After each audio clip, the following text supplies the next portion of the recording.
6 अगस्त 1945 एक शांत सुबह जब हिरोशिमा के आसमान में सूरज की पहली किरणें फैली और शहर अपनी रोजमर्रा की जिंदगी में डूबा था।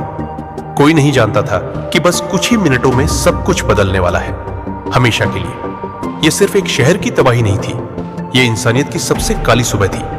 लेकिन इसी अंधकार में एक परिवार की कहानी जन्म लेती है, काजुकी, अकीको, मायुको और तारो की। एक पिता जो राख में तब्दील होते शहर के बीच अपने परिवार को ढूंढता है, एक मां जो टूटते मकानों और जलते रास्तों के बीच अपने बच्चों की पुकार सुनती है।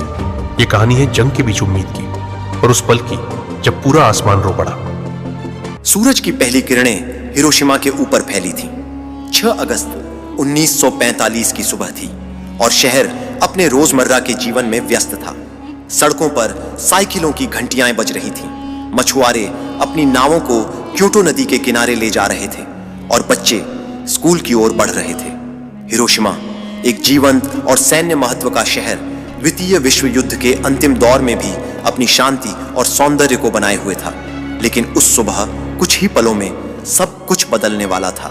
काजुकी यामामोटो, एक 38 वर्षीय स्कूल शिक्षक, अपने छोटे से घर में अपनी पत्नी अकीको और 2 बच्चों 12 साल की मायुको और 8 साल के तारो के साथ रहते थे।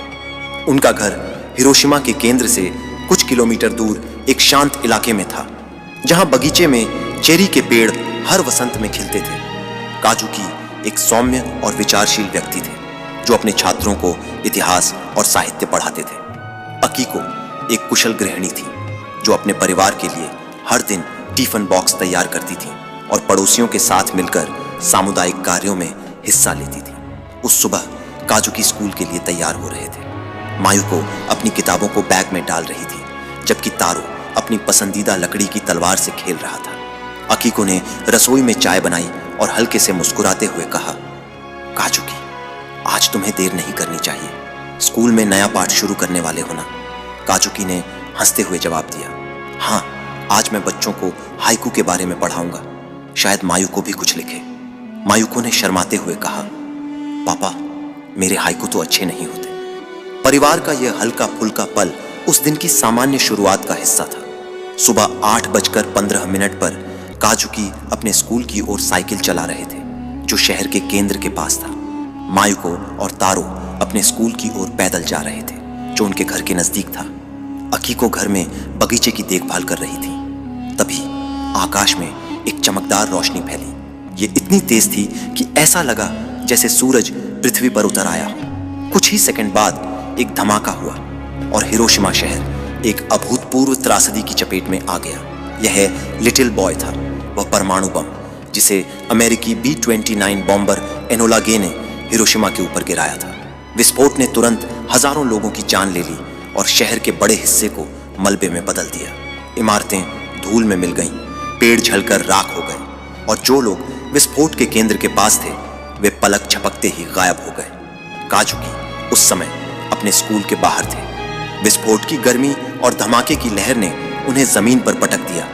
उनकी त्वचा जल रही थी और उनकी आंखें धूल और धुएं से अंधी हो गई थी। लेकिन काजुकी का दिमाग सिर्फ एक बात पर अटक गया था, उनका परिवार, अकीको, मायुको, तारो। वह बार बार बुदबुदा रहे थे। विस्फोट के बाद हिरोशिमा एक जलता हुआ नरक बन गया था। क्योटो नदी में लाशें तैर रही थीं और जो लोग जिंदा थे वे दर्द और भय में चीख रहे थे। अकीको जो घर पर थीं, विस्फोट से बच गई थी क्योंकि उनका घर शहर के केंद्र से कुछ दूरी पर था।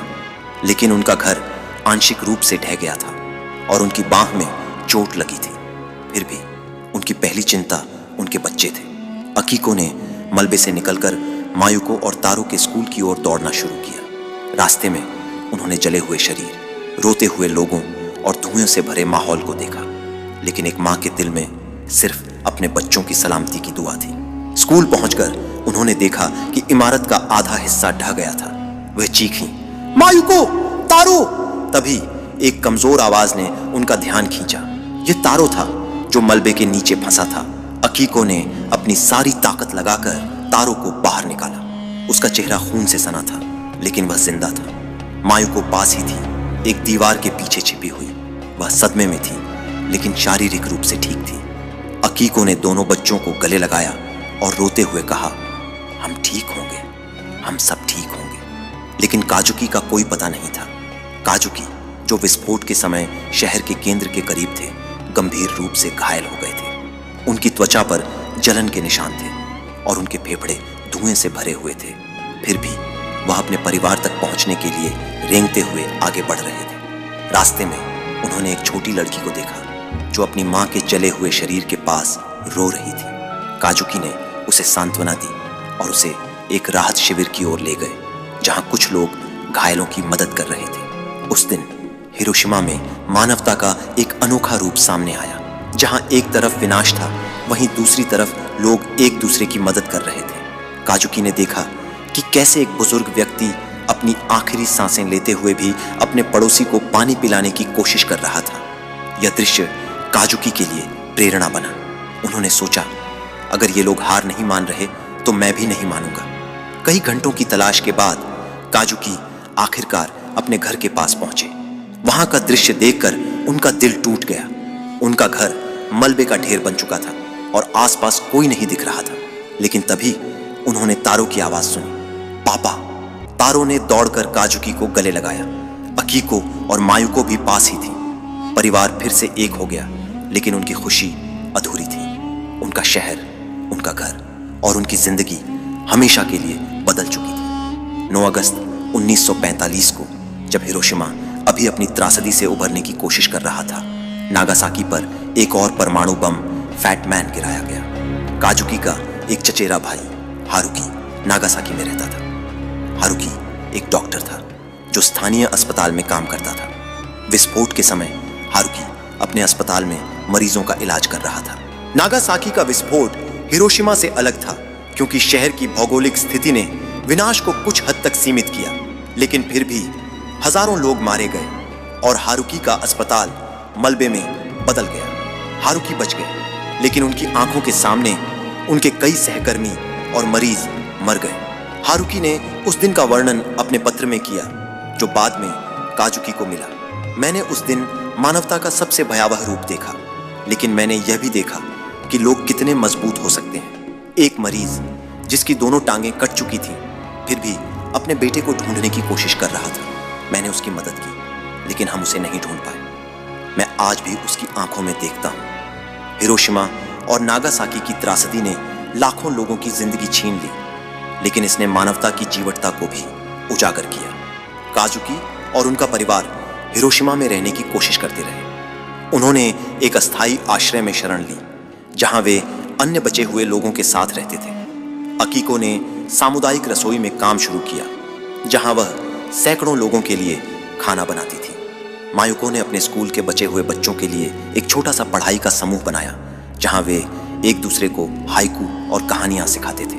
तारो, जो पहले खिलंदड़ा था, अब अपने पिता की मदद करता था और घायलों के लिए पानी लाता था। काजुकी ने अपने स्कूल को फिर से बनाने की कोशिश की। हर दिन वह अपने छात्रों को पढ़ाते थे, भले ही उनके पास किताबें या कक्षाएं न हों। वह कहते थे, हमारा शहर जल गया, लेकिन हमारी आत्मा नहीं, हम फिर से उठेंगे। हिरोशिमा और नागासाकी पर हुए परमाणु हमलों ने विश्व इतिहास को हमेशा के लिए बदल दिया। हिरोशिमा में लगभग 1,40,000 लोग और नागासाकी में लगभग 74,000 लोग मारे गए। जो लोग बच गए उन्हें हिबाकुशा, विस्फोट से प्रभावित लोग कहा गया। इन लोगों को न केवल शारीरिक चोटों का सामना करना पड़ा, बल्कि सामाजिक भेदभाव और रेडिएशन से होने वाली बीमारियों का भी। इन हमलों ने जापान को आत्मसमर्पण के लिए मजबूर किया और द्वितीय विश्व युद्ध को समाप्त किया, लेकिन इसने परमाणु हथियारों के खतरों को भी उजागर किया। आज हिरोशिमा और नागासाकी शांति और परमाणु निरस्त्रीकरण के प्रतीक बन गए हैं। हिरोशिमा का शांति स्मारक पार्क और नागासाकी का परमाणु बम संग्रहालय दुनिया भर के लोगों को उस त्रासदी की याद दिलाते हैं। काजुकी और उनके परिवार की कहानी उन लाखों लोगों की कहानी का प्रतीक है, जिन्होंने हिरोशिमा और नागासाकी की त्रासदी को झेला। ये कहानी सिर्फ विनाश की नहीं, बल्कि मानवता की ताकत, परिवार के प्यार और जीवित रहने की उम्मीद की है। काजुकी ने एक बार मायुको से कहा था, हाइकू में 5, 7, 5 अक्षर होते हैं, लेकिन वे पूरी दुनिया को बयान कर सकते हैं। हमारी जिंदगी भी ऐसी ही है, छोटी लेकिन अनमोल।